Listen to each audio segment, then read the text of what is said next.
My SQL workbench के इस lecture में मैं आपको वेलकम करता हूँ। हमने इससे पहले कमांड लाइन के थ्रू, कमांड प्रॉम्प्ट के थ्रू क्यूरीज लिखना सीखी थी।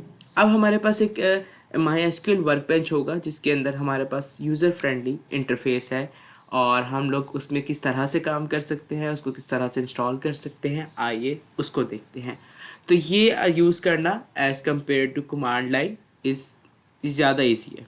ठीक है, तो इसमें आप लोगों ने वर्कबेंच को डाउनलोड करके इंस्टॉल कर लेना है। ठीक है, आपके पास बेतहाशा वीडियोस मौजूद हैं, आप इस वेबसाइट पे जाके डाउनलोड कर सकते हैं। ठीक है, अगर आपसे कोई प्रॉब्लम आए तो आप पूछ भी सकते हैं।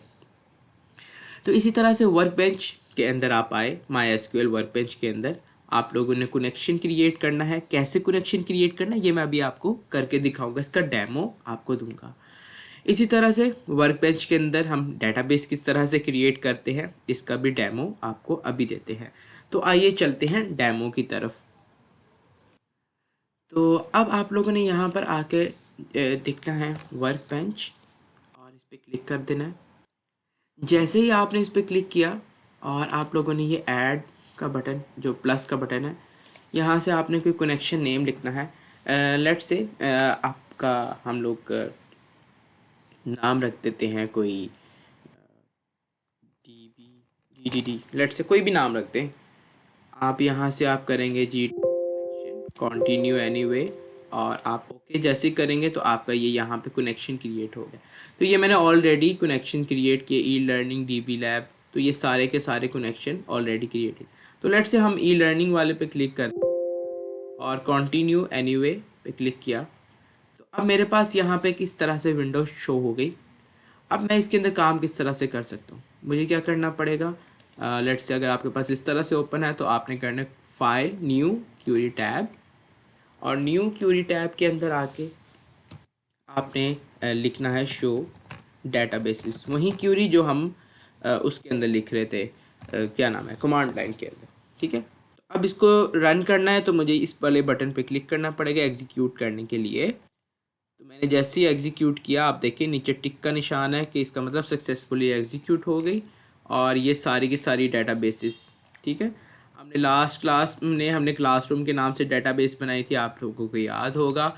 तो हम इसके अंदर भी आपको एक डेटाबेस क्रिएट करके दिखा देते हैं। क्रिएट डेटाबेस, डेटाबेस और लेट्स से क्या नाम रखा जाए, हम लोग रख देते हैं जी सी क्लासरूम। ठीक है, थोड़ा सा डिफरेंट क्योंकि सेम डेटाबेस तो एक ही दफ़ा बना सकते हैं ना, एक नाम की डेटाबेस। तो अगर हमें इसको कंपाइल किया तो मेरे पास देखिए नीचे क्रिएट सी क्लासरूम के नाम से डेटाबेस बन चुकी है। ठीक है, तो अगर इसको चेक करना है उसी तरह से हमें दोबारा शो डेटाबेस नहीं लिखना पड़ेगा। हम लोग इस पर क्लिक करके शो डेटाबेस करेंगे तो ये सी क्लासरूम के नाम से डेटाबेस आपके पास आ चुकी है। तो let's start with create.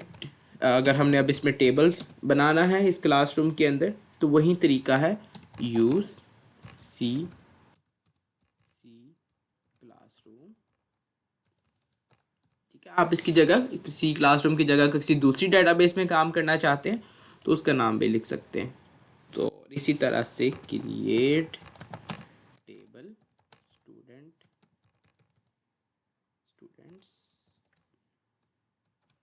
SID। ठीक है, इंटीजर आगे इसका साइज देना होता है 5। ठीक है, और इसी तरह से ST नेम और लिख दिया जी 4 character 10, let's say for example 10। ठीक है, तो अब मैं अगर इसको एग्जीक्यूट करूं तो ये इस तरह से, और फर्दर अगर मैंने इसको डिस्क्राइब करना है उसी मेथड के थ्रू तो मैं ऐसे कर सकता हूँ। ठीक है, तो मेरे पास ये एग्जीक्यूट हुई और मेरे पास ये SID और ST नेम इस टेबल का आ गया सर। तो वर्कबेंच में किस तरह से करते हैं हमने इस वीडियो में ये सीखा। फर्दर हम इस लेक्चर को कंटिन्यू करेंगे। अब तक के लिए मुझे इजाज़त दीजिए। अल्लाह।